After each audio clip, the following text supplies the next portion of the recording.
الحمد لله نحمده ونستعينه ونستغفره ونؤمن به ونتوكل عليه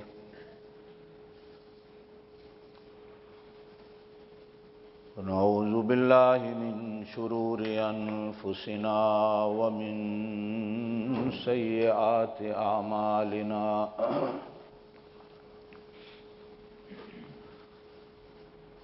من يهده الله فلا مضل له ومن يضلله فلا هادي له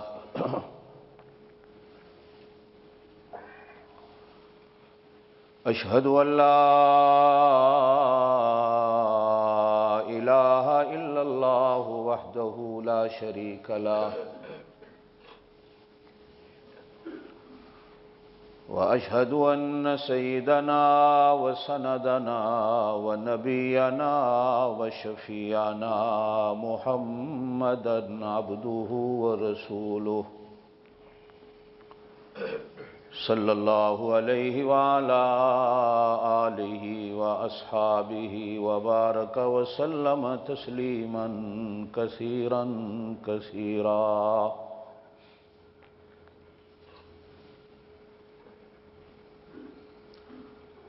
أما بعد أعوذ بالله من الشيطان الرجيم بسم الله الرحمن الرحيم.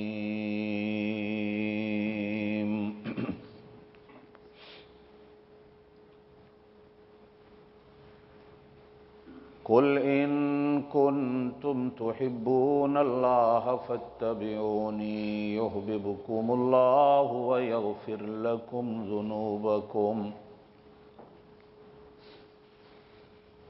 والله غفور رحيم.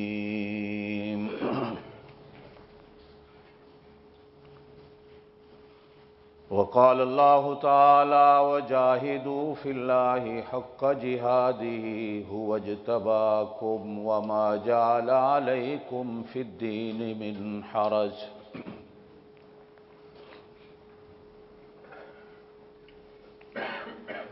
صدق الله العلي العظيم وبلغنا رسوله النبي الكريم الأمي الأمين ونحن على ذلك لمن الشاهدين والشاكرين والحمد لله رب العالمين.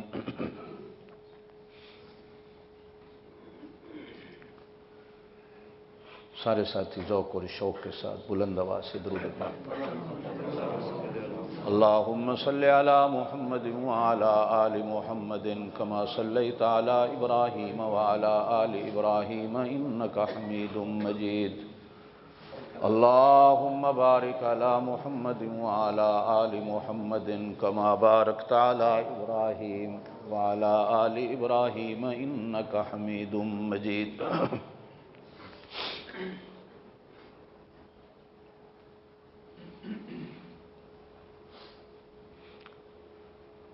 آپ سارے اللہ کی طرف سے چنے ہوئے ہو.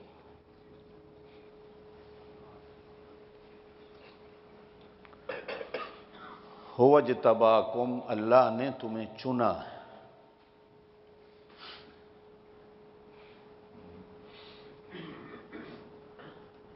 چننے کے بھی ہمارے معاشرے میں دو طریقے ہوتے.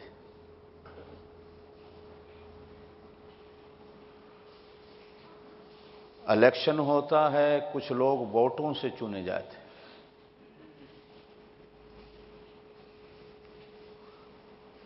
کچھ لوگ بلا مقابلہ چنے جاتے.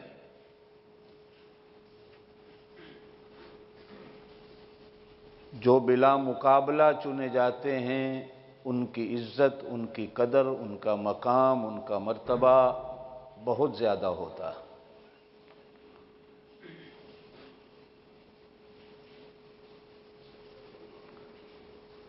آپ جتنے ہو بلا مقابلہ اللہ نے چنا.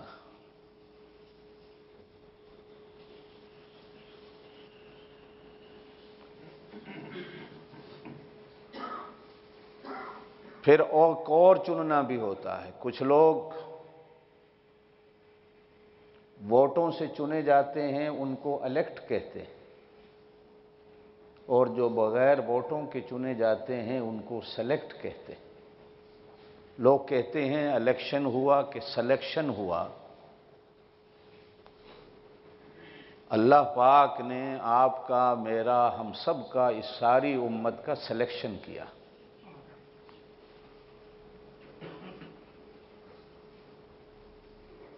بغیر محنت کے، بغیر مزدوری کے، بغیر بھاگ دوڑ کے پیدا ہوئے، پیدا ہوتے ہی زبان پر لا الہ الا اللہ محمد الرسول اللہ عطا کر دیا، کوئی محنت نہیں کی۔ اسی طرح حضور صلی اللہ علیہ وسلم نے فرمایا، اللہ پاک نے رسولوں کے لیے اولاد آدم کے سارے قبیلے دیکھے،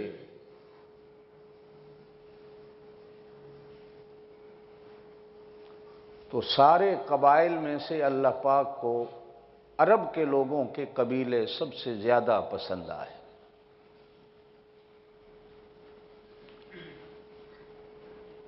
پھر عرب کے سارے قبیلوں پر اللہ نے نظر ڈالی، چنا، تو اللہ پاک کو مضر کا قبیلہ سب سے زیادہ پسند آیا۔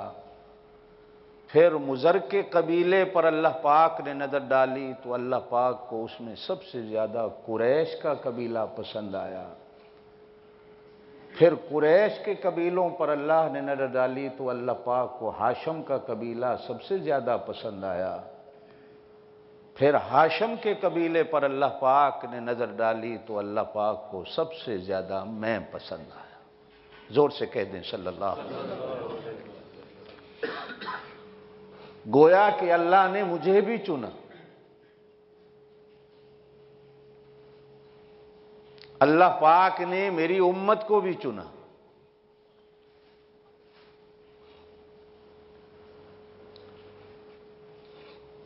اسی لیے حضور صلی اللہ علیہ وسلم نے فرمایا،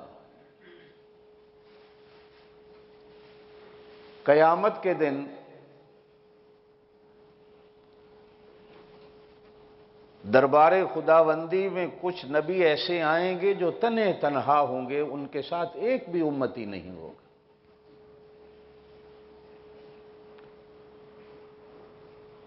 ایک نبی ایسا بھی آئے گا، حضور صلی اللہ علیہ وسلم نے فرمایا ایک امتی ساتھ ہوگا۔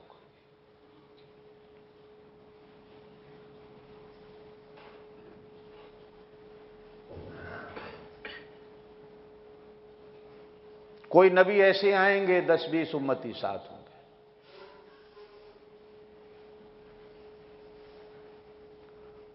پھر آپ صلی اللہ علیہ وسلم نے فرمایا ایک نبی آئیں گے جن کے ساتھ بہت بڑی امت ہوگی۔ صحابہ کرام نے عرض کی اللہ کے رسول وہ ہم ہوں گے اور آپ ہوں گے؟ آپ نے فرمایا نہیں، میری امت اس نبی کی امت سے بھی زیادہ ہوگی۔ پھر ارشاد فرمایا کہ سارے جنتیوں کی 120 صفیں ہوں گی جس میں سارے نبی اور نبیوں کی امتیں ہوں گی۔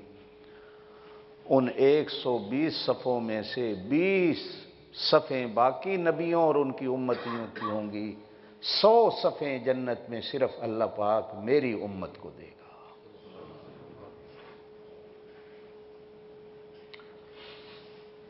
قرآن نے کہا امتن وسطا، تم درمیانی امت ہو، حالانکہ آئے بعد میں ہو، لیکن فرمایا درمیانی امت ہو۔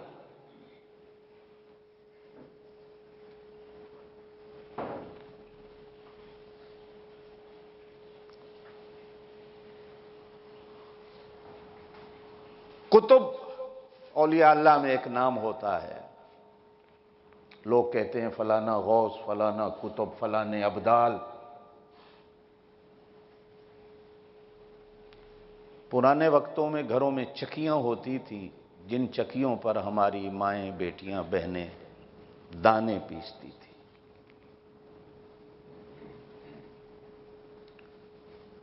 اس چکی کا ایک درمیان ہوتا تھا، عام طور پر وہ کلی جو لکڑی ہوتی تھی گھمانے والی وہاں فٹ ہوتی تھی۔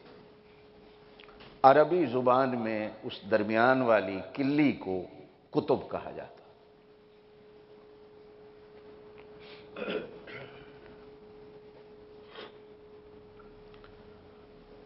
اور ہر چکی کے دو پارٹ ہوتے ہیں، ایک نیچے ہوتا ہے ایک اوپر ہوتا ہے۔ سمجھنے کو آپ یوں سمجھیں کہ ایک پارٹ وہ ہے جس کو آسمان کہتے ہیں، ایک پارٹ وہ ہے جس کو زمین کہتے ہیں۔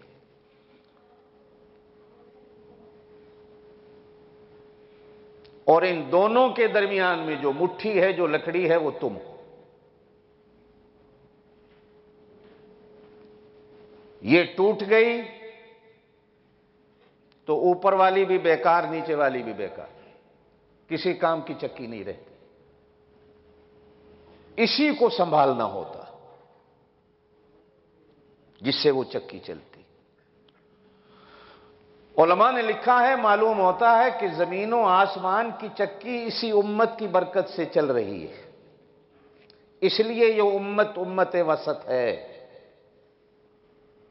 دعا کرو یہ خیر سے چلتی رہے۔ جس دن یہ چلنی بند ہو گئی وہ بھی چلنا بند ہو جائے گا، یہ بھی چلنی بند ہو جائے گی۔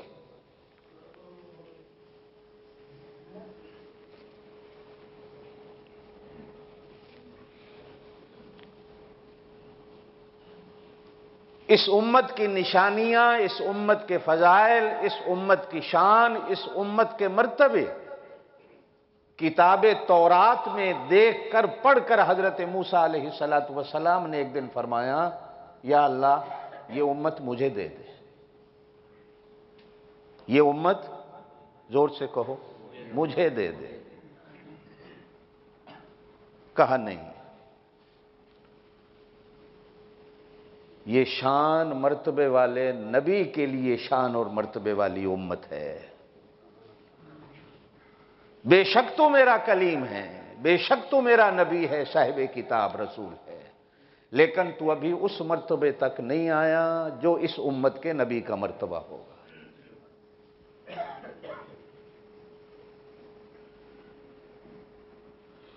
پھر کہا کہ اگر یہ امت مجھے نہیں دیتا تو پھر مجھے اس امت میں سے بنا دے۔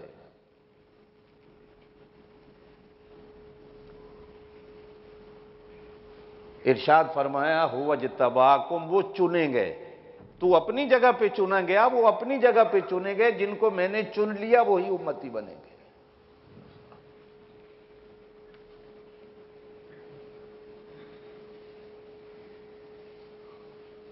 پھر اللہ پاک نے جو اس امت کو چنا،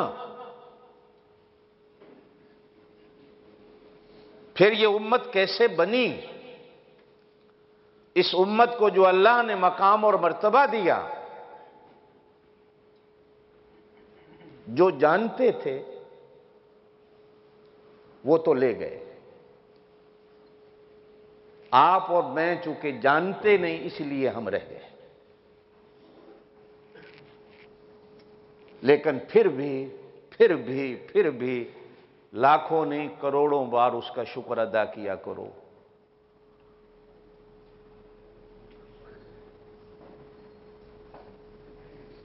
حقیقت کے نہ صحیح، نام کے ہی صحیح، حضور صلی اللہ علیہ وسلم کے ہم امتی تو ہیں۔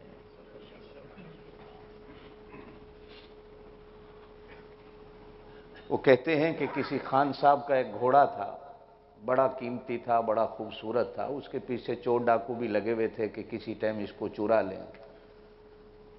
ایک دن چودھری صاحب کہیں سفر پہ گئے تو ساتھ نوکر کو بھی لے گئے، تو رات کو گھوڑا باندھا تو نوکر سے کہا کہ ساری رات اس کی چوکیداری کرنی ہے، چور بھی پیچھے پڑے ہوئے ہیں، کہیں ایسا نہ ہو کہ چور آ کے لے جائیں۔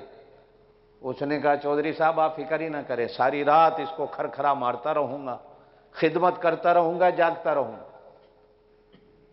چوروں کی بھی نظر تھی، چور آئے، بھنگ پلائی نوکر کو، گھوڑا کھول کے لے گئے، گھوڑے کی جگہ خرگوش باندھ دیا۔ یہ بھنگ میں ساری رات سویا رہا، وہ گھوڑا لے گئے، اب خرگوش بندھا ہوا ہے۔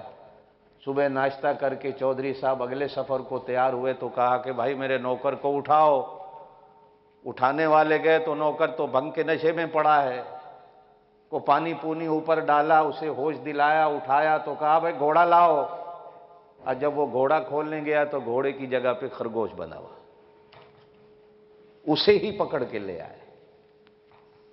چودھری صاحب نے کہا یہ کیا؟ میں نے تو رات کو گھوڑا دیا تھا۔ کہنے لگا جی ساری رات کھرکھرا مارتا رہا ہوں، گھس گھس کے یہ اتنا ہی رہ گیا، شکر کرو اتنا رہ گیا، اب اسے ہی قبول کر لو۔ ہم نے اپنے آپ کو اتنے کھرکھرے مار دیے، اندر کو بھی باہر کو بھی، ہم یہی رہ گئے۔ پھر بھی شکر کرو خدا کا کہ اللہ پاک ہمیں قبول کر لے، اللہ ہمیں قبول کر لے۔ حدیث پاک میں آتا ہے، حضرت ام صائب رضی اللہ تعالیٰ عنہا صحابیہ تھی اللہ کے رسول کی، مکے سے ہجرت کر کے مدینے آئیں۔ 5-4 دن گزرے ہجرت کو، نوجوان بیٹا وہ بھی ہجرت کر کے آیا تھا مدینے فوت ہو گیا۔ بوڑھی اماں کو کسی نے جا کے بتایا کہ تیری لاٹھی تیرا سہارا مر گیا، نہیں بولی، روتی ہوئی بیٹے کے میت کے قریب آئی، کفن ڈلا ہوا تھا، غسل کیا ہوا تھا۔ حدیث میں آتا ہے اس نے رو کے صرف 2 الفاظ کہے اللہ سے، اے اللہ میں نے کلمہ تیری محبت میں پڑھا تھا اور تیری ہی محبت میں مکے کو چھوڑ کے یہاں تک آئی ہوں۔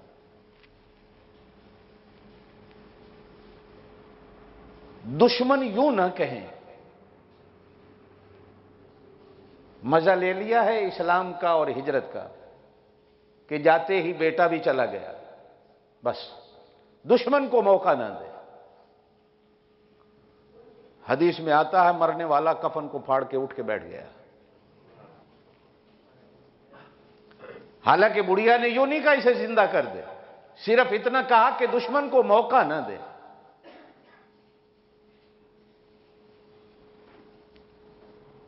حضور علیہ الصلوۃ والسلام نے جب یہ منظر دیکھا تو حدیث میں آتا ہے جبرائیل امین آئے اور آ کر کہنے لگے اللہ قسم کھا کے کہتا ہے یہ بڑھیا واقعی ہی میری محبت میں کلمہ پڑھنے والی، میری ہی محبت میں ہجرت کرنے والی۔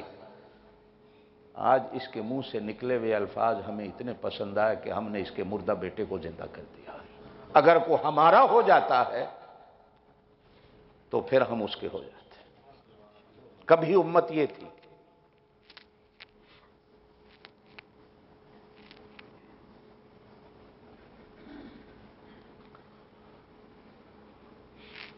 ایک صحابی کا بیٹا روم کی قید میں قیدی ہو گیا۔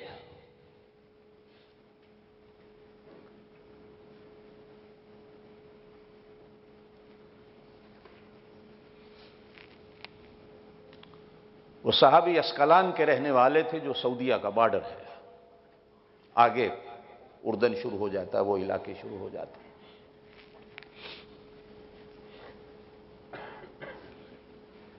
کتابوں میں آتا ہے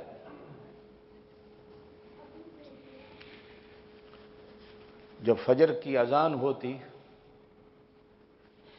تو مدینے میں رہنے والا اس صحابی کا باپ نوجوان کا گھر کی چھت پہ کھڑے ہو کر آواز دیتا تھا بیٹا فجر کی نماز کا وقت ہو گیا۔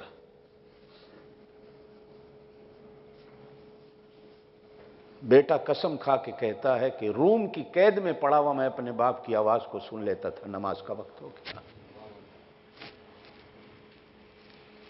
پھر اسی طرح جب ظہر کا وقت آتا تھا تو ابا چھت پہ چڑھ کے کہتا تھا بیٹا ظہر کی نماز کا وقت ہو گیا ہے۔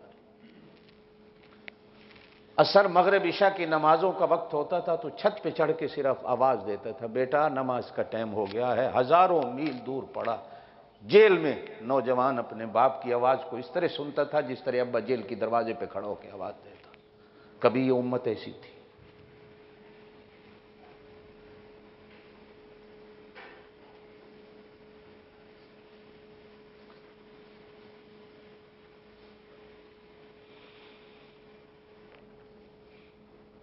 کبھی اس امت کے لوگ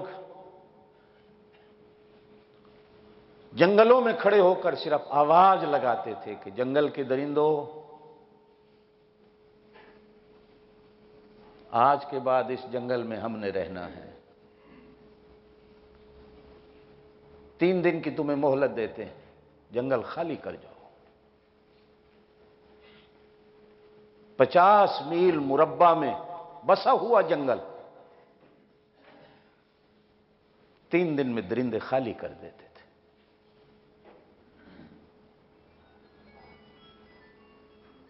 اور آخری نکلنے والا درندہ جنگل کے کونے پہ آ کر کھڑے ہو کر معافی مانگ کر کہتا تھا کہ سارے نکل گئے ہیں، محمد مصطفیٰ کے غلاموں زور سے کہہ دو صلی اللہ علیہ وسلم۔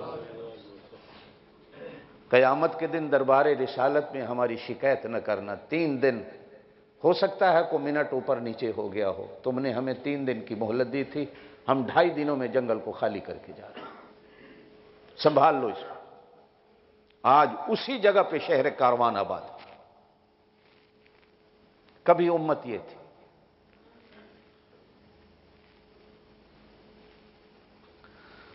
حضرت سلمان فارسی رضی اللہ تعالیٰ عنہ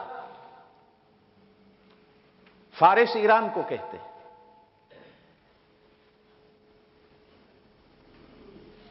ایران کے رہنے والے تھے، زبان فارسی تھی۔ کتابوں میں آتا ہے اس امت میں سب سے زیادہ عمر حضرت سلمان فارسی کی ہوئی ہے، 250 سال عمر پائی حضرت سلمان فارسی۔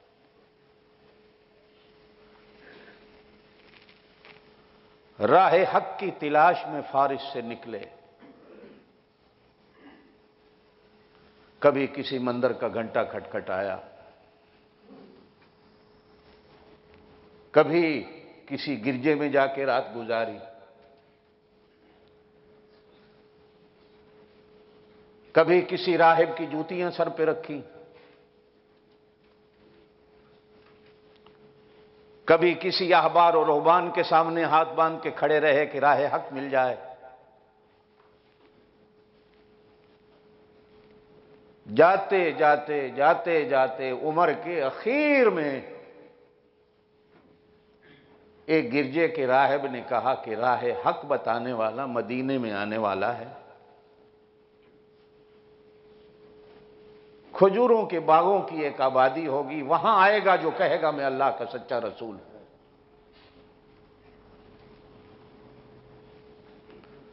ملک شام سے چلتے چلتے مدینے آ کے آباد ہو گئے، کھجوروں کی آبادیوں کو دیکھ کر کہ شاید یہاں اللہ کا سچا رسول آئے، مجھے راہ حق نصیب ہو جائے۔ کہتے ہیں کہ ایک دن میں کھجور کے درخت پہ چڑھا ہوا تھا، کھجوریں توڑ رہا تھا، اچانک نیچے سے میرے باغ کے مالک کے بھتیجے نے آ کے ایک خبر دی کہ وادی قبا میں ایک آنے والا آیا ہے جو کہتا ہے میں اللہ کا رسول ہوں، اور لوگ اس کے ہاتھوں پہ بیعت کر رہے ہیں۔ میرے کانوں میں آواز کی، کہتے ہیں میں نے چھلانگ لگا دی درخت سے کہ کہیں اترنے میں دیر نہ ہو جائے، جوتی بھی نہیں پہنی، بھاگا ہوا دربار رسالت میں جا پہنچا۔ قبا کی آبادی کو پوچھتا پوچھتا کہاں ہے؟ حضور صلی اللہ علیہ وسلم تشریف فرما تھے۔ مجھے اس مرنے والے راہب نے کہا تھا سچے نبی میں 3 نشانیاں ہوں گی، اس کے دونوں کندھوں کے درمیان میں نبوت کی مہر لگی ہوئی ہوگی۔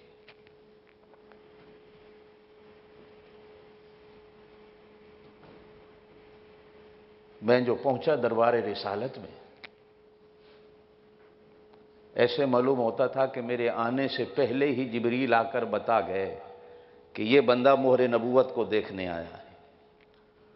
میں کھڑا ہوں، اچانک حضور صلی اللہ علیہ وسلم کی میرے اوپر نظر پڑی تو حضور نے اپنے گریبان کے بٹن کھول کر قمیض کو ایسے کر دیا، حالانکہ میں نے کہا ہی نہیں کہ مجھے دکھاؤ۔ معلوم ہوتا ہے کہ حضور کو پہلے ہی آ کر بتانے والے نے بتا دیا ہوگا کہ یہ مہر نبوت کو دیکھنے آیا۔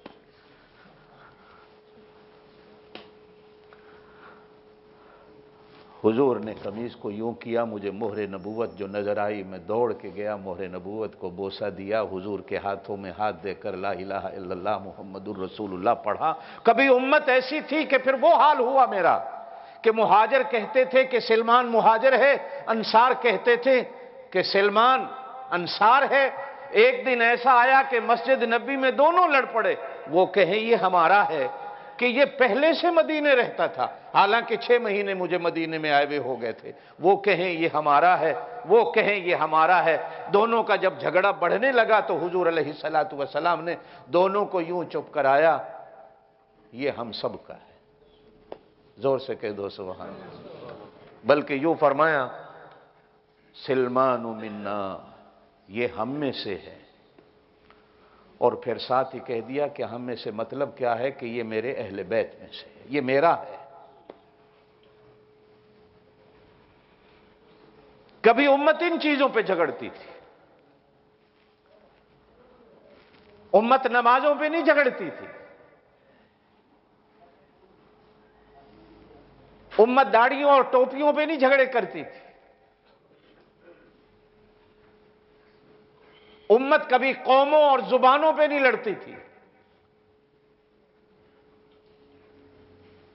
امت کبھی فرقوں پہ نہیں لڑتی تھی،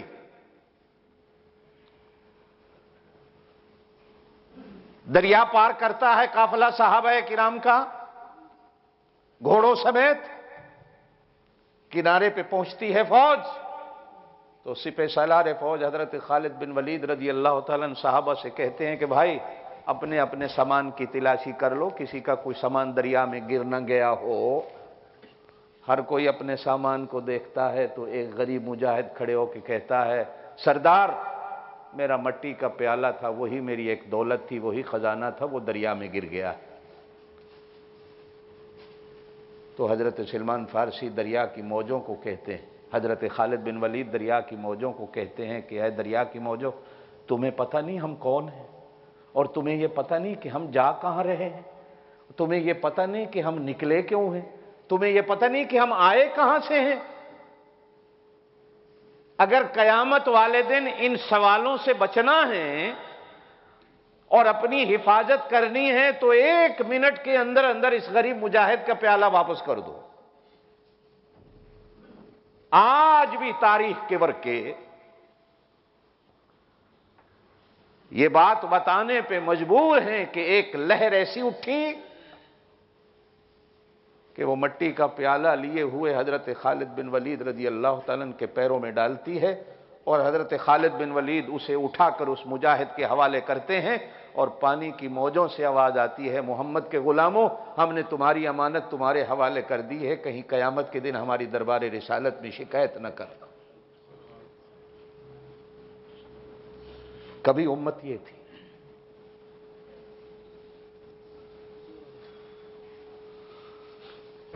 نہ ماننے والے لوگ اپنی کتابوں میں لکھتے ہیں، نہ ماننے والے لوگ،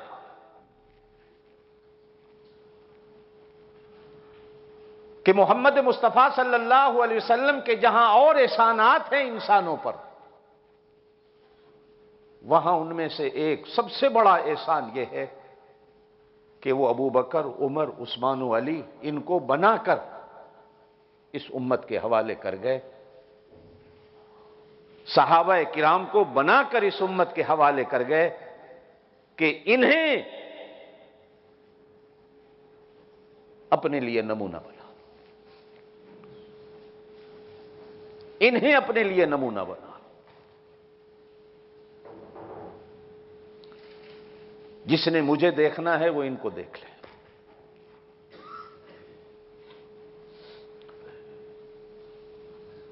یہ زمین پہ بولتے ہیں پھر وہ عرش پہ بولتا ہے، جس نے مجھے دیکھنا ہے وہ ان کو دیکھ لے۔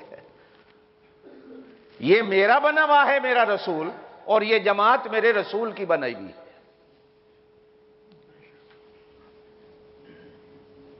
کبھی امت یہ تھی،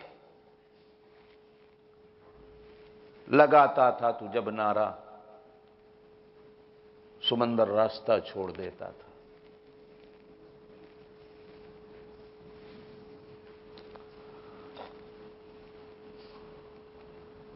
حضرت سفینہ رضی اللہ تعالیٰ عنہ شیر پہ سواری کرتے ہوئے نظر آئے، اور اسے بھی چھانٹے لگاتے ہوئے نظر آئے۔ اور جب اترتے ہیں تو شیر پیر چاٹتا ہوا نظر آتا ہے۔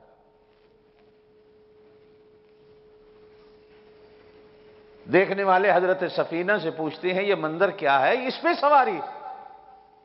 کہا کہ بھائی تم آگے نکل گئے، میں جنگل میں پیچھے رہ گیا، اچانک سامنے یہ آ گیا۔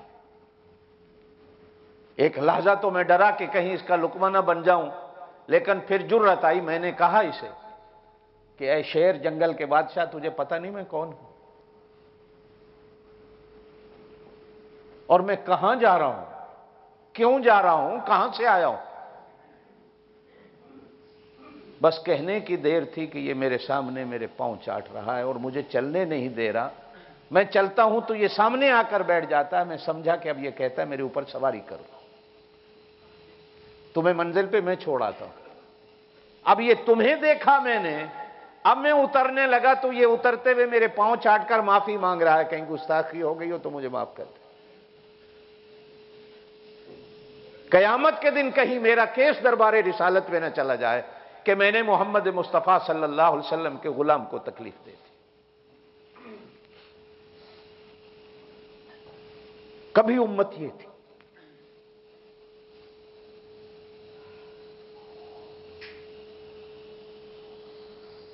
قرآن میں جو حضرت موسیٰ علیہ السلام کا ایک واقعہ آتا ہے کہ موسیٰ علیہ السلام کے مقابلے میں جب فرعون نے جادوگر بلائے تو دستور یہ تھا اس وقت، آج بھی ہے، جتنی ٹیمیں ہوتی ہیں، جتنے مقابلے کرنے والے ہوتے ہیں، ان کا ایک مخصوص لباس ہوتا، ہر ایک ٹیم کی اپنی ایک یونیفارم ہوتی۔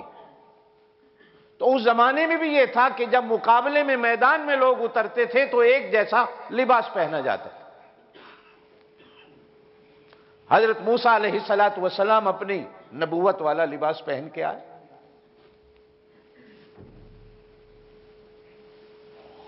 تو کہا جاتا ہے کہ جب فرعون کے جادوگروں کو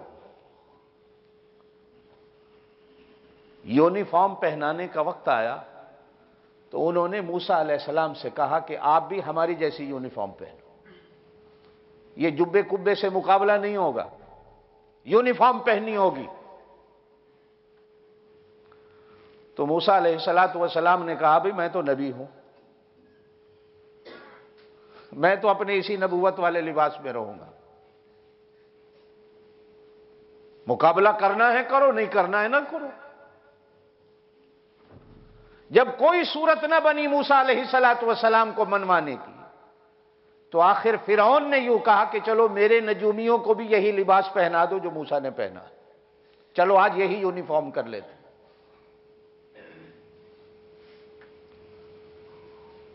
ان کو بھی جبہ کبا پہنا دیا گیا۔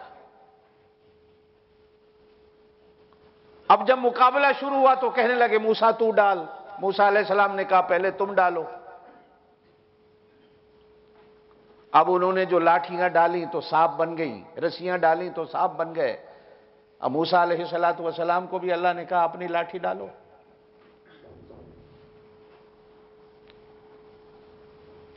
سانپ بن گئی اور ایسا سانپ بنی کہ باقی سانپوں کو بھی نگل گئی، کھا گئی۔ اب جو جادوگر تھے وہ سمجھے، موسیٰ علیہ السلام کے سامنے سجدے میں گر گئے اور سجدے میں گر کے کہنے لگے ہم بھی موسیٰ کے رب پر ایمان لے آئے۔ یہ قرآن میں سارا واقعہ ہے۔ فرعون نے کہا کہ میں تمہارا سیدھا ہاتھ الٹی ٹانگ کٹوا دوں گا، سولی پہ چڑھا دوں گا، تم نے بھرے دربار میں میری بے عزتی کر دی اور موسیٰ کی بات کو مان لیا۔ مفسرین نے لکھا ہے دوسرے ہی دن اس جیت اور فتح کی خوشی میں موسیٰ علیہ السلام جبل طور پہ گئے اور اللہ پاک سے عرض کی اللہ میں ماجرا سمجھا نہیں، کہا تو نے مجھے تھا کہ فرعون کے مقابلے میں جانا ہے،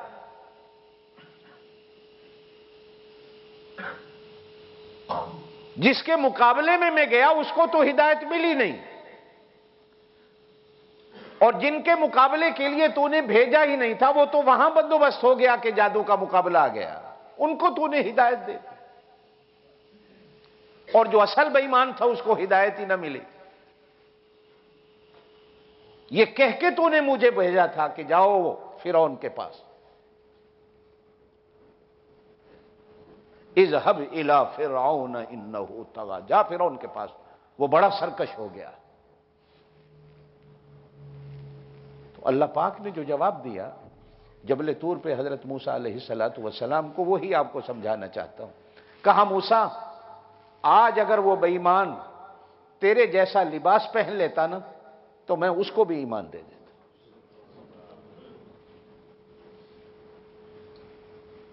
ان لوگوں کو ایمان اس لیے ملا کہ وہ جادوگر،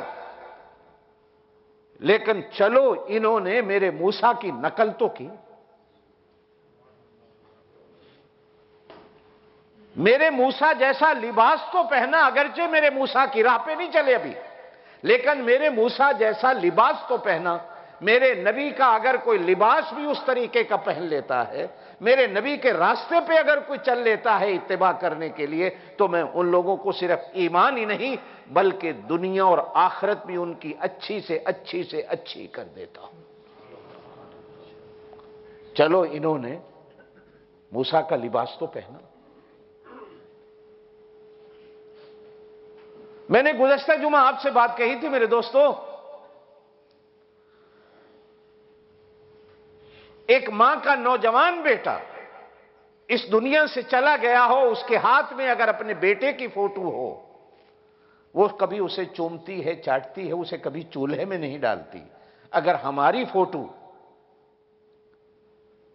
نبی کی صورت کے ساتھ مل جائے تو ایمان سے ذرا سوچو کہ کیا قیامت والے دن اللہ ہمیں بھی جہنم میں ڈالے گا؟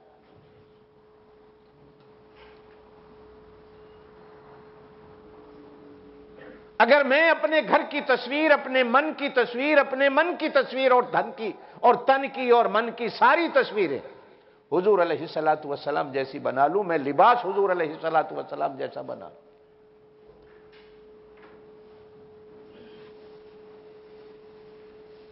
حکماء نے ایک قول لکھا ہے، سیانے لوگوں کی ایک بات ہے کہ مرد اگر، نوجوان اگر عورتوں والا لباس پہننا شروع کر دے، 6 مہینے، سال، 2 سال کے بعد یقینی بات ہے وہ عورت بن جائے، اس کی مردانگی ہی ختم ہو جائے گی۔ اچھا خاصا مرد نوجوان ہجڑوں والا لباس پہننا شروع کر دے، 6 مہینے کے بعد اس کے ہاتھ پاؤں ہجڑوں کی طرح ہی ہلنا شروع ہو جائیں۔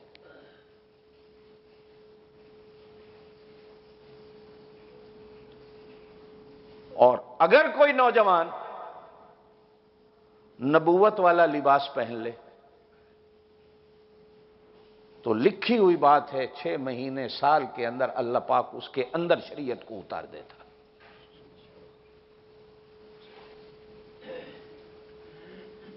اسی لیے حضور علیہ السلام نے ان نوجوانوں پر لعنت فرمائی جو عورتوں کا لباس پہنتے، ان عورتوں پر لعنت فرمائی جو مردوں کا لباس پہنتے۔ حضور صلی اللہ علیہ وسلم نے فرمایا جو اللہ کی تخلیق ہے اسی پہ رہو، اللہ نے اگر تمہیں مرد بنایا ہے تو مرد رہو، اللہ نے اگر تمہیں عورت بنایا ہے تو عورت بنے رہو، اس لیے کہ یہ تو اللہ کی تخلیق کا ایک مقابلہ ہے اور اللہ کی قدرت کا ایک مقابلہ ہے۔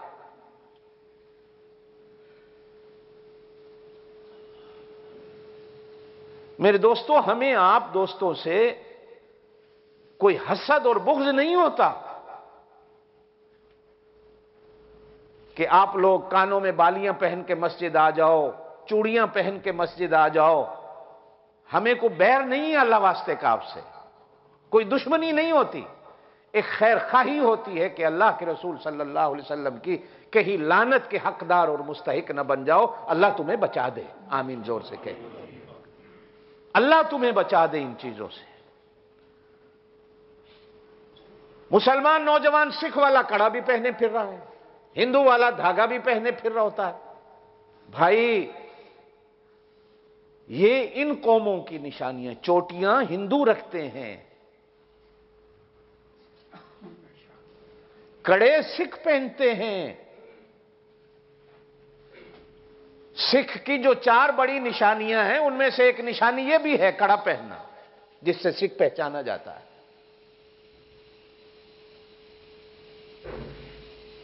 مسلمان کی تو یہ پہچان نہیں رکھی گئی. مسلمان کی پہچان کچھ اور ہے.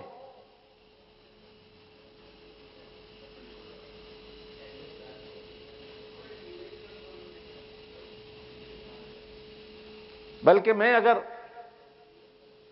فتوے کی صورت میں بھی کہہ دوں تو شاید میں غلط نہیں ہوگا. اگر کسی دوست نے صرف اپنے سکھ دوست کو خوش کرنے کے لیے کڑا پہنا، وہ اگر نماز میں آ کے کھڑا ہو گیا تو اس کی نماز نہیں ہوگی، اس لیے کہ اس نے اللہ کی رضا کو چھوڑ کر ایک سکھ کو راضی کرنے کے لیے پہنا. کرپان پہن لو صرف ایک اپنے اس کو خوش کرنے کے لیے. کتابوں میں آتا ہے ہولی کا دن آیا جو ہندوؤں کی ہے، ہر کوئی رنگ لگا کے پھر رہا ہے، تو ہندوستان ہی میں ایک آدمی پان کھاتا ہوا مسلمان گزرا تو آگے گدھا کھڑا تھا. تو گدھا بیچارہ کوئی رنگ نہیں تھا اس پہ، ایسے ہی خالی کھڑا ہوا ہے. تو مسلمان اپنے پان کی پیک اس کے اوپر پھینک کر کہتا ہے کہ چلو ہم بھی تجھے ہولی کا رنگ لگا دیں. تو اس نے گدھے کو رنگدار کر دیا، ہولی کا رنگ لگا دیا. بزرگان دین نے لکھا ہے کہ وقت کے مجدد اور وقت کے عالم کو خواب کے اندر بتایا گیا کہ اس کو اس کے کفر کی خوشخبری دے دو، یہ کافر ہو گیا. ہم نے اس کا اسلام دین چھین لیا کہ اس نے غیر مسلم قوم کو خوش کرنے کے لیے جو ان کا تہوار ہے، اللہ کی ایک مخلوق پر اپنے پان کی پیک پھینک کر اس کو رنگدار کرتا ہے کہ میں اس کو رنگدار کر دوں. اس نے اللہ کی حد اور اللہ کے قانون کو توڑ دیا. من تشبہ بقوم فہو من، جو کسی قوم کی تشبیہ کو اختیار کرتا ہے، آپ صلی اللہ علیہ وسلم نے فرمایا اس کا شمار اسی قوم میں ہوتا ہے. جو کسی قوم کی مشابہت کو اختیار کرتا ہے. مسلمان کے لیے مشابہت، مسلمان کے لیے نمونہ، مسلمان کے لیے راہ صرف اور صرف حضور علیہ الصلوۃ والسلام کی ذات اقدس ہے، صحابہ کرام کی ذاتیں ہیں. اس کے علاوہ مسلمان کے لیے کوئی راہ نہیں ہے.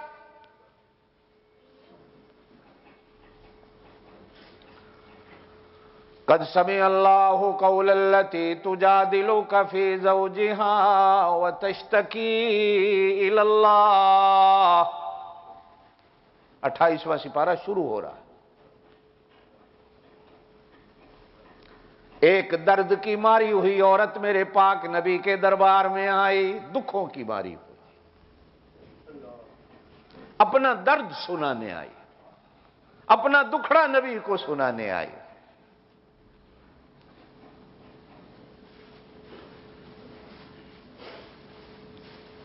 دربار رسالت میں آ کے عرض کرتی اللہ کے رسول، میرے خاوند نے میرے ساتھ زہار کر لیا.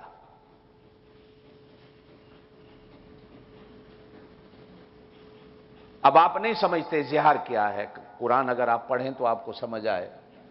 عربوں میں اسلام سے پہلے کا ایک دستور تھا، طلاق دینے کے کئی طریقے ہیں، ان میں ایک طریقہ یہ تھا کہ اگر کسی نے اپنی بیوی سے یوں کہہ دیا کہ آج تو میری ماں کی طرح لگ رہی ہو، آج میری بہن کی طرح لگ رہی ہو، آج میری بیٹی کی طرح لگ رہی ہو، تو طلاق ہو جاتی. بھرا بھرایا گھر اجڑ جاتا تھا. اور عرب میں یہ دستور تھا. اور ابھی تک اسلام کے جو طلاق کے طریقے ہیں وہ حضور علیہ الصلوۃ والسلام پر نازل نہیں ہوئے تھے. اس لیے کہ ہمارے تو نکاح اور طلاق کے طریقے بھی آسمان سے آئے ہوئے ہیں. ہمارا کوئی نکاح اور طلاق کا طریقہ ایسا نہیں جو آسمان سے نہیں آیا. اس کے 6-7 بچے ہیں چھوٹے چھوٹے اس بڑھیا کے. خاوند نے کہہ دیا آج تو میری ماں کی طرح لگ رہی ہو، طلاق ہو گئی. اب وہ دربار رسالت میں اپنا دکھڑا لے کے آئی، یا رسول اللہ میرے خاوند نے مجھے طلاق دے دی. حضور نے پوچھا کیسے طلاق دی؟ کہا ایسے دی. تو حضور نے فرمایا طلاق تو ہو گئی، اب میں تیرا گھر کیسے جوڑوں؟ آگے سے کہتی ہے یا رسول اللہ میرے 6 بچے ہیں، ان کا کیا ہوگا؟ حضور نے فرمایا طلاق ہو گئی، میں کیا کروں؟ کہا ہر ایک کے مسئلے حل کرتے ہیں، میرا بھی حل کرو. کہا میں تو ہر ایک کے اس وقت حل کرتا ہوں جب وہ مجھے بتاتا، اس نے ابھی تک مجھے بتایا ہی نہیں. کہا یا رسول اللہ یہ روٹی کہاں سے کھائیں گے؟ میں بوڑھی ہو گئی، کما سکتی نہیں. کہا طلاق ہو گئی، اب میں کیا کروں؟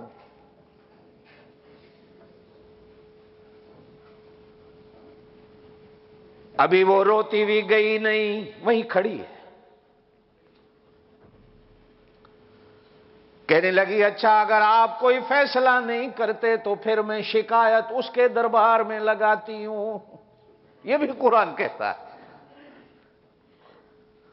اگر ہائی کورٹ فیصلہ نہیں کرتا تو سپریم کورٹ،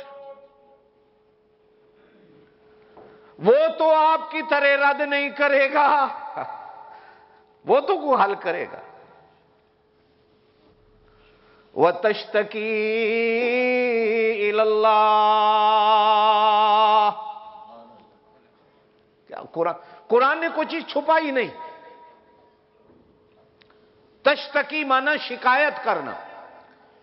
اب وہ اللہ سے شکایت کر رہی ہے، اللہ خود بتا رہا ہے، جس سے پتہ چلتا ہے کہ قرآن اللہ کی کلام. اگر اللہ کی نہ ہوتی تو اللہ اس بات کو چھپا لیتا. میری شکایت کون کر سکتا ہے؟ اس لیے اللہ قرآن میں کہیں کہتا ہے وَلَن تَجِدَ لِسُنَّتِ اللَّهِ تَبْدِيلًا وَلَن تَجِدَ لِسُنَّتِ اللَّهِ تَحْوِيلًا. تم دیکھو گے کہ اللہ کی سنت اور طریقہ کبھی تبدیل نہیں ہوتا. لیکن قربان جاؤں کبھی امت میں ایسی عورتیں بھی موجود تھیں، کبھی ایسے بوڑھے اور نوجوان اور بچے بھی موجود تھے، جب وہ اللہ سے شکایت کرتے تھے تو اللہ پاک بھی اپنے قانون کو بدل دیتا تھا. اب آپ کہیں گے مولوی صاحب ادھر سے آپ کہہ رہے ہیں اللہ کا قانون بدل نہیں سکتا، کیسے بدل جاتا ہوگا؟ تو میرے پاک نبی صلی اللہ علیہ وسلم نے یہاں یہ بات بھی کہی جب بدلنا ہوتا ہے تو اللہ پاک اس بندے کی قدرت میں لکھ دیتے ہیں یہ دعا کرے گا ہم بدل دیں گے. ہم یہ بھی لکھ دیتے ہیں جب کبھی بدلنا ہوتا. اور کبھی کبھی امت کے لوگ اللہ کو ایسے محبوب اور پسند ہوتے ہیں. حضور علیہ السلام نے فرمایا اگر وہ قسم کھا کے بات کریں تو اللہ کی قسم میں پہاڑ بھی چلنے لگ جائیں گے. کچھ لوگ ایسے بھی ہوتے ہیں دنیا میں. ابھی گئی نہیں قد سمع اللہ. علماء نے قد کے 2 معنی کیے. لقد قرآن میں آ جائے یا قد آ جائے 2 معنی. ایک معنی قسم کا ہے کہ اللہ کہتے ہیں قسم ہے مجھے میری اپنی. اللہ اپنی قسم کھاتا. لقد سمع اللہ قول الذین کفروا. ایک جگہ اور قرآن میں آتا جب حضور صلی اللہ علیہ وسلم نے لوگوں کو زکوٰۃ کا حکم دیا کہ قرآن نے زکوٰۃ کا قانون بنایا اللہ کو دے جاؤ. یہودیوں کے کانوں میں آواز گئی، مدینے کے بازاروں میں چوکوں میں کھڑے ہو کے کہنے لگے مسلمانوں کا رب غریب ہو گیا، بندوں سے زکوٰۃ مانگتا ہے. ایک یہودی عالم مدینے کی گلی میں کھڑا تقریر کر رہا ہے، قریب سے سیدنا ابو بکر صدیق رضی اللہ تعالیٰ عنہ گزرے. وہ یہودی عالم کہہ رہا ہے کہ مسلمانوں کا خدا غریب ہو گیا، زکوٰۃ مانگ رہا ہے۔ ابو بکر صدیق نے سنا، سٹیج پہ چڑھ گئے، جا کے یہودی عالم کو تھپڑ رسید کر دیا۔ حضور علیہ السلام کے دربار میں شکایت آ گئی، ابو بکر نے ہمارے عالم کو مارا۔ حضور علیہ السلام نے گواہی دینے والوں سے کہا ذرا دیکھو تو صحیح، کہیں میرا ابو بکر کی جگہ کہیں عمر علی نہ ہو، انہوں نے تھپڑ نہ مار۔ ابو بکر تو تھپڑ مار ہی نہیں سکتا، وہ تو نرم دل بندہ ہے۔ وہاں بھی اللہ قسم کھاتا، لقد سمع اللہ، قسم ہے مجھے میری اپنی، اللہ نے اس کافر کی بات کو سن لیا تھا جو کہہ رہا تھا ان اللہ فقیر، اللہ فقیر ہو گیا۔ اور یہاں اللہ کہتے ہیں قد سمع اللہ، قسم ہے مجھے میری اپنی، سن لیا اللہ نے۔ سمع سما سے ہوتا ہے، اتنا تو آپ بھی جانتے ہیں۔ یا علماء کہتے ہیں قد لقد کا معنی ہوتا ہے، اللہ کہتے ہیں پکی بات ہے، 16 آنے سچی بات ہے، کوئی شک نہیں اس بات میں۔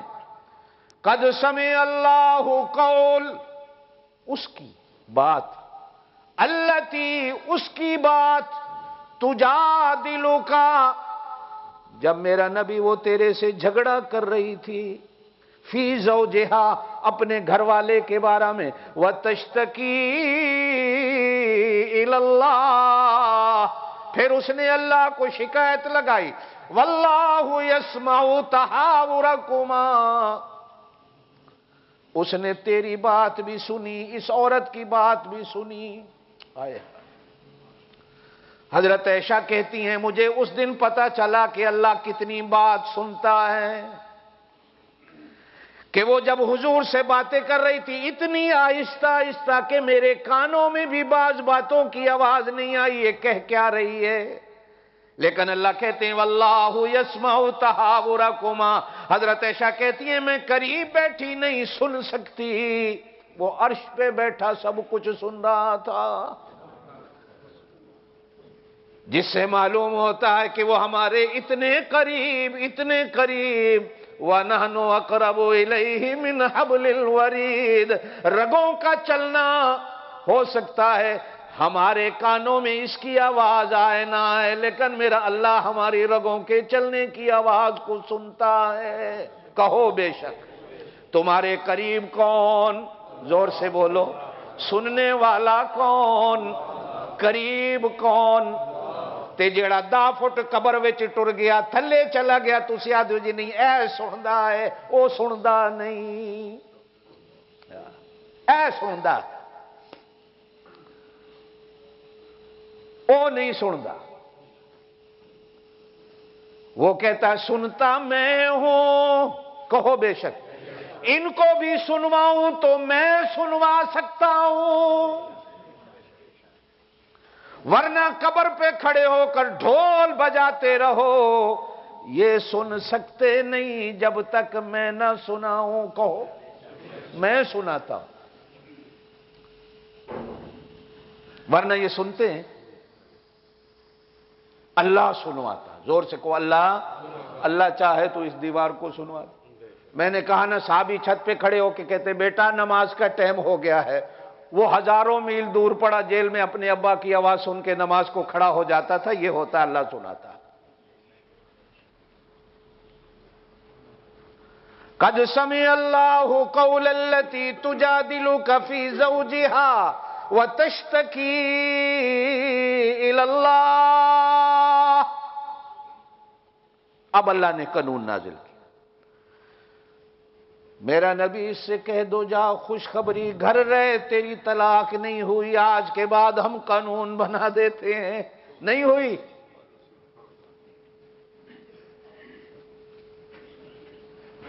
شکر ہے یہ قرآن میں، کہو شکر ہے یہ، ہاں قرآن میں نہ ہوتا تو مولوی کہتے ہو گئی، ہو جاتی ہے مولوی کہتے ہیں نہیں ہوئی، نہیں ہوتی مولوی کہتے ہیں ہو جاتی ہے۔ آخر جی 100 دفعہ بھی طلاق دے وہ تو ہک ہوتی ہے، ترائے ہک ہوتی ہے۔ اس مولوی کو جوتے مارو 100 گنو ایک، کیوں جی؟ مارتے جاؤ مارتے جاؤ مارتے جاؤ، کیسا ہو؟ کون نہیں؟ ایک ہوا ہے۔ 3 طلاقیں دے بیٹھتا ہے، مولوی کہتا نہیں ایک کوئی ہے۔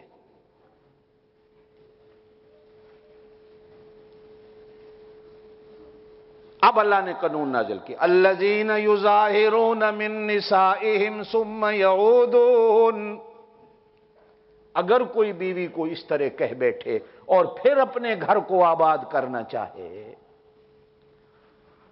تو پہلے فرمایا کہ غلام آزاد کرو، ساتھ آگے قانون ہے، غلام نہیں، پھر 2 مہینے روزہ رکھو،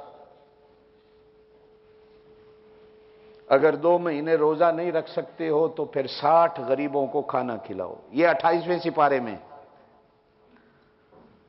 اگر کو بھولے چوکے کسی دن اپنی بیوی سے کہی بیٹھے آج میری ماں کی طرح ہو، تیری پشت، تیری پیٹھ، تیرا پیٹ، تیرا منہ میری ماں کی طرح آج لگ رہا ہے، یا تو آج بڑی اچھی میری ماں کی طرح مجھے لگ رہی ہے،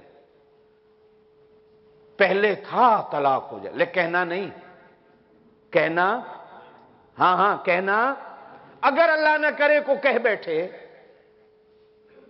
تو پھر کہا کہ غلام آزاد کر، غلام نہیں ملتا تو پھر زور سے کہو، زور سے بولو، 2 مہینے روزے رکھو، اور اگر 2 مہینے روزے نہیں رکھ سکتے ہو تو پھر یہ نہیں کہنا مولوی جی میں غصے وچ طلاق دے بیٹھا تھا۔ ہر طلاق کا ایک دستور اور قانون ہے۔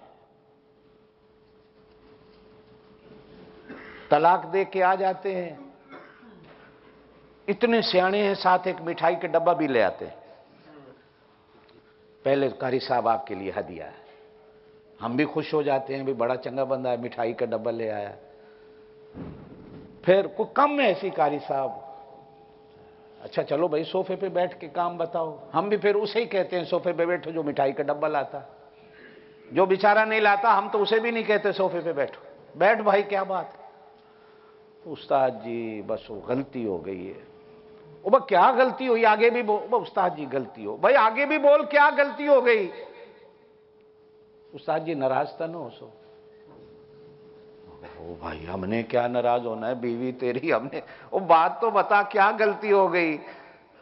بس وہ انہیں مذاق مذاق نہیں، بس غصے چاہیاں تے گھر والی نوں کہہ بیٹھا جی جا تجھے طلاق طلاق طلاق۔ تو کوئی ویکھو نا جی کسی کتاب وچوں مسئلہ سمجھ رہے، اور میں چلنے ویلے اسی لیے آپ کے لیے مٹھائی کا ڈبہ بھی لے آیا، سانو لوگاں اس راہ تے لا دیتا۔ میں بڑا کام کا آدمی تھا، میں آج آپ سے گلہ ایک کرتا ہوں، میں بڑا کام کا آدمی تھا، آپ لوگوں نے مجھے تویزوں پہ لگا کے خراب کر دیا قسم سے، یا مجھے کہا کہ جی حج کے گروپ بنا لو اپنی بےزتی کرواؤ، جو حج کر کے آتا ہے وہ گالیاں دیتا ہے۔ اب مجھے لوگوں نے سمجھا اسی 2 کاموں کے لیے رہ گیا، یا تویز لو یا جی حج عمرے کا گروپ بنا لو، جو میرا کام تھا وہ تم لوگوں نے مجھ سے لیا ہی نہیں۔ جتنے بیٹھے ہو کبھی کسی نے کہا ہے آ کے مجھے قرآن سمجھا دو، تعویذ دے دو، تعویذ دے دو، تعویذ دے دو، سمجھا کہ ہم اسی کام کے لیے بیٹھے ہیں۔ بگڑتی کب ہے قوم؟ وہ اسی وجہ سے بگڑتی کہ جب مطلب کے آدمی سے مطلب کا کام ہی نہ لو۔ ہمارا یہ کام نہیں ہے، ہمارا کام تو آپ کو قرآن سنانا بتانا۔ اب اللہ نے قانون نازل کیا کہ اب آئندہ اگر کوئی کہہ دے، پہلے نہیں آیا تھا قانون، اب وہ یا 2 مہینے روزے رکھے، اگر 2 مہینے روزہ نہیں رکھ سکتا تو 60 مسکینوں کو، فَمَن لَّمْ يَسْتَطِعْ فَإِطْعَامُ 60 مسکینا ذَلِكَ لِتُؤْمِنُوا بِاللَّهِ وَرَسُولِهِ، یہ اس بندے کے لیے جو اللہ اور اس کے رسول پر ایمان رکھتا ہے۔ اللہ پاک آپ کو مجھے عمل کی توفیق دے۔ سبحان ربک رب العزت عما یصفون وسلام علی المرسلین والحمد للہ۔